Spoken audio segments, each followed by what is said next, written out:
Hello guys, welcome to my channel SMB institute. आज के इस लेक्चर में हम कम्प्लीटली स्टेप बाय स्टेप सीखेंगे कि किस तरह से हम वेबसाइट URL को अपने रिसर्च पेपर्स, जर्नल्स, आर्टिकल और असाइनमेंट्स में इन ट्यूटोरियल स्टाइल ऐड कर सकते हैं। सो मेरी आपसे रिक्वेस्ट है, अगर अभी तक आपने मेरे चैनल को सब्सक्राइब नहीं किया तो मेरे चैनल को सब्सक्राइब करें और साथ ही बेल आइकन को प्रेस करें ताकि आने वाली हर लेटेस्ट वीडियो का नोटिफिकेशन आप तक पहुंच सके। हम स्टार्ट करते हैं। यहाँ पे मैंने माइक्रोसॉफ्ट वर्ड को ओपन किया है। ओपन करने के बाद यहाँ पे मैं रेफरेंस टैब पे क्लिक करूँगा। यहाँ पे इंसर्ट सिटेशंस पे क्लिक करूँगा। यहाँ पे ऐड न्यू रिसोर्स पे क्लिक करूँगा।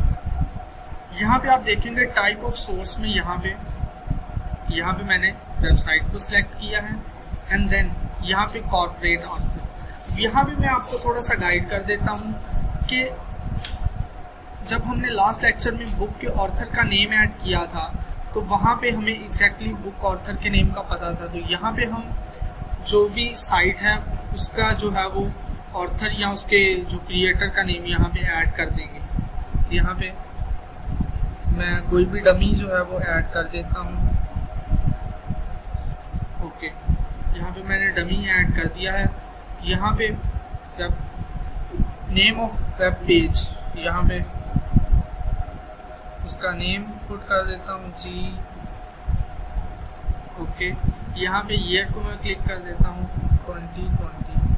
ओके, यहाँ पे URL जो है उसको मैं पेस्ट कर दूंगा।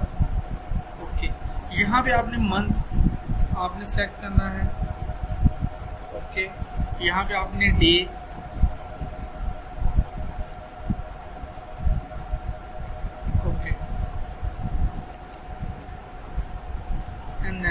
यहाँ पे सिलेक्ट करने के बाद यहाँ पे आप देख सकते हैं शो ऑल बिब्लियोग्राफी फील्ड।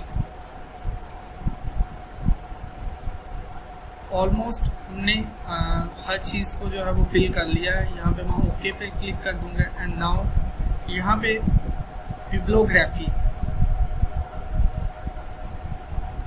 यहाँ पे क्लिक करने के बाद वर्क साइटेड। यहाँ पे आप देख सकते हैं कि किस तरह से हमने सक्सेसफुली जो है URL को इन ट्यूटोरियल स्टाइल ऐड किया है। सो अगर गाइस आज की ये वीडियो आपको पसंद आई है तो इन वीडियोस को लाइक करें, शेयर करें और मेरे चैनल को सब्सक्राइब करें ताकि आने वाली हर लेटेस्ट वीडियो का नोटिफिकेशन आप तक पहुँच सके। Many thanks.